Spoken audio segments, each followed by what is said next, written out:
This morning, I want us to start thinking about breaking some laws. Now, I don't mean the laws of our governments or the laws of linguistics or economics. I mean we need to start breaking the laws of physics. Let me explain. We all know that in the Arab world, a quarter of our young people are unemployed, the highest rate in the world. For women, the statistics are even higher. The cost to the region is up to $50 billion a year. Worse, it cripples communities, hinders development, and frustrates an entire generation. For 10 years, the unemployment rate has stagnated at these intolerable levels. If we're going to give our people the peace and prosperity they deserve, we're going to have to start doing things differently. Start challenging the norm. Start breaking some laws. And it's the laws of physics that we need to overcome, because all too often, we seem over-endowed with them here in the Arab world. Just look at the first law of thermodynamics. It tells us that energy and matter cannot be created or destroyed. In other words, you can't make something out of nothing. But that is exactly what we need to do. Too many of our young people believe they cannot pull themselves up by their bootstraps, that the best future for them lies in a safe, secure government job. We have to re-engineer the expectations of our children, instill in them the belief that there are no limits to their aspirations. That will take a quality education. It will take inspiring teachers and modern curricula that teaches them the skills of an entrepreneur: critical thinking, teamwork, problem solving, initiative, communication, and leadership. Because the skills of an entrepreneur are the skills of a 21st century worker. And the private sector can help. They can get our youth out of classrooms into internships, apprenticeships, training, and summer jobs to learn the principles of an enterprise culture, that anything is possible if you put your mind to it. Then they can start their own businesses.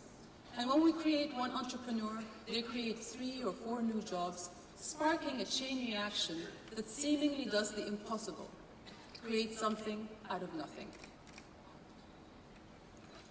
The next law to break is Newton's first law of motion. It states that the velocity of an object remains the same when no external force acts upon it, that without outside help, nothing will change. Around the world, people too often think that the Arab region cannot alter its destination without outside help, that without an external force, we will forever have unemployment and poverty. I fundamentally disagree.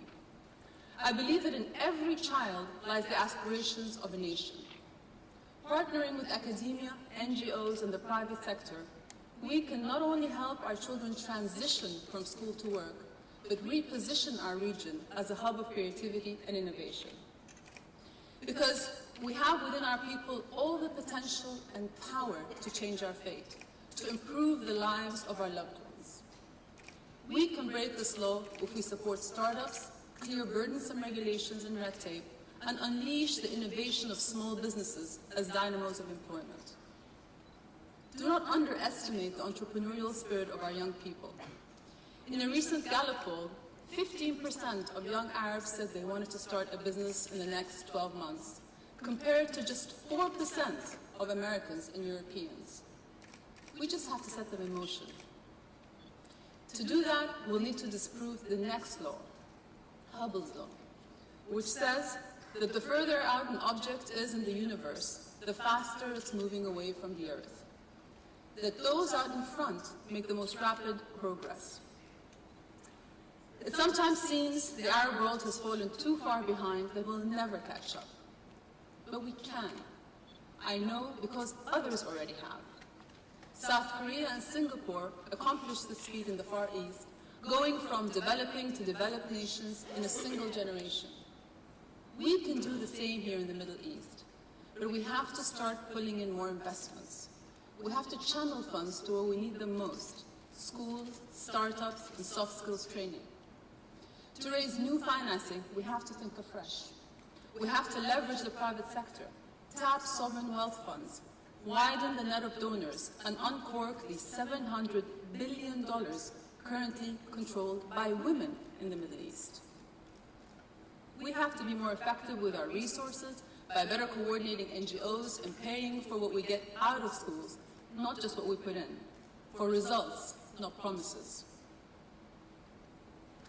A quality education, an economy based on the private sector, a culture of entrepreneurship and work experience, a secure stream of innovative funding. These are just some of the reforms we need to bring down unemployment and raise up our young people. At the Dead Sea World Economic Forum, across Jordan, all over the Arab region, I've seen and heard from young people. And so many of them have inspiring ideas and tremendous potential. Like Yusuf Wadi, Hani Abu Huwaj, Munir Abu Hilal, and Muhammad Al-Azam, who earned a medal-winning position at Microsoft's Imagine Cup. The first time an Arab country reaches the finals. Or like the ESCO team from Nablus, Palestine, who just 3 days ago won Best Company of the Year at the Injaz Young Arab Entrepreneurs Competition. Thankfully, support for these young people is springing up across the region. Initiatives like Silatak, Amman Tech Tuesdays, and the Middle East Leadership Academy are connecting young people with employers, experts, and each other. Networks of investors, incubators, and mentors are helping to fill the skills and financing gaps. Groups like Oasis 500 in Jordan, Seed Startup in Dubai, and Plug and Play in Egypt are providing not just funds, but much needed advice and training. But we can do more. We can all do more to encourage young people to take risks, to teach our children to see and foresee the next big opportunity, to nurture the next generation, to break assumptions and confound expectations. Everyone here in this room has imagination and determination. Your idea, your initiative could be all the difference to a young woman starting a business or a young man trying to find a job. So let's start brainstorming.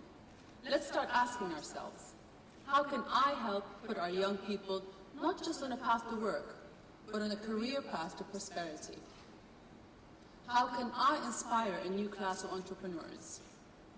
How can I help my country break the laws of physics? Thank you all very much.